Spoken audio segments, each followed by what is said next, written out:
북한에서 한국 드라마를 돌려봤다는 이유로 10대 학생들에게 우리의 징역형과 비슷한 노동교화형 12년을 선고하는 영상을 BBC가 보도했습니다. 봉건적인 3대 세습 체제에서 주민들을 외부 정보로부터 철저하게 차단시키려는 북한 지배층의 강압적인 통치 행태가 영상에 생생하게 담겨 있습니다. 양민철 기자입니다.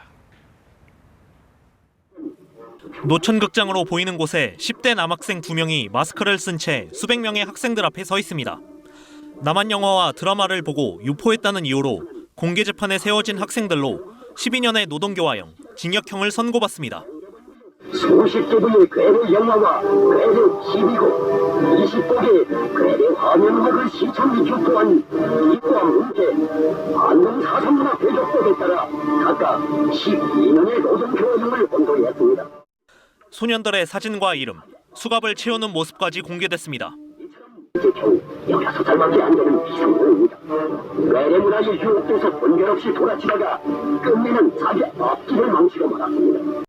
영상은 또 칠부 바지에 슬리퍼를 신은 여성의 신상을 공개하고 괴뢰, 즉 남한 문화 등의 침투로 평행의 분위기가 오염되고 있다며 비난을 이어갑니다. 썩어빠진 소년 문화, 양심에 단단히 뭉쳐졌다는 것을 여실히 보여주고 있습니다. 2022년 촬영된 것으로 추정되는 이 영상은 북한 문제를 연구하는 샌드 연구소가 입수해 공개했습니다. 남한 문화의 유입을 경계해온 북한은 2020년 반동사상 문화 배격법이라는 별도의 법까지 만들어 처벌을 강화했습니다. 특히 남한 영화나 도서 등을 시청, 유포할 경우 최대 사형까지 처할 수 있게 하는 등 남한 문화 유입 차단에 사활을 걸고 있습니다. 남한 문화를 동경하거나 남한 문화가 깊이 내재돼 있고 그걸 향유하게 된다면 김정은이 건의는 상대적으로 저하될 수밖에 없고 그걸 인정받지 못하게 되는 거죠. 정부는 영상의 진위 등은 확인해 줄 수 없다면서도 북한 주민들의 사상, 양심, 종교의 자유 보장을 국제사회가 한 목소리로 촉구하고 있다고 강조했습니다. KBS 뉴스 양민철입니다. 지난해 한국에 온 북한 이탈 주민이 196명으로 집계됐습니다. 절반 이상이 20, 30대였고 외교관 같은 엘리트 탈북민은 2017년 이후 가장 많았습니다. 고은희 기자가 보도합니다. 지난해 5월 연평도 서쪽 바다에서 북방 한계선을 넘어 남하하던 어선 한 척이 우리 군에 포착됐습니다.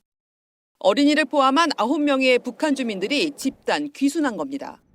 최근에는 해상을 통해 일가족이 탈북했는데 전원 자유의사에 의한 귀순임을 확인하였으며 이 같은 해상 탈북을 포함해 지난해 국내로 들어온 탈북민은 모두 196명으로 집계됐습니다. 이 중 외교관과 해외 주재원 등 엘리트 계층 탈북민은 모두 10명 안팎으로 지난 2017년 이후 최대 규모입니다. 통일부 당국자는 코로나19 종식으로 해외 파견 엘리트 계층의 본국 복귀가 본격화됐다며 자유세계를 경험해 복귀에 많은 부담을 느꼈을 것이라고 설명했습니다. 또 20대와 30대, 이른바 MZ세대 탈북민이 모두 99명으로 절반 이상을 차지한 것으로 나타났습니다. 평양 출신 탈북민은 25명으로 12.8%나 됐는데 이는 지금까지 국내 입국한 평양 출신 탈북민 비율 2.5%를 크게 웃도는 수치입니다. 과거에는 주로 문제가 생겨서 나오는데 이제는 문제가 생긴다기보다 사회에 대한 미래 희망 비전이 없다라는 그런 세대들이죠. 통일부는 앞으로 북한이 북중 국경을 개방해 나갈 경우 국경을 통한 탈북이 증가할 가능성을 주시하며 국내 입국 탈북민 정착 지원에 만전을 기할 계획입니다. KBS 뉴스 고은입니다.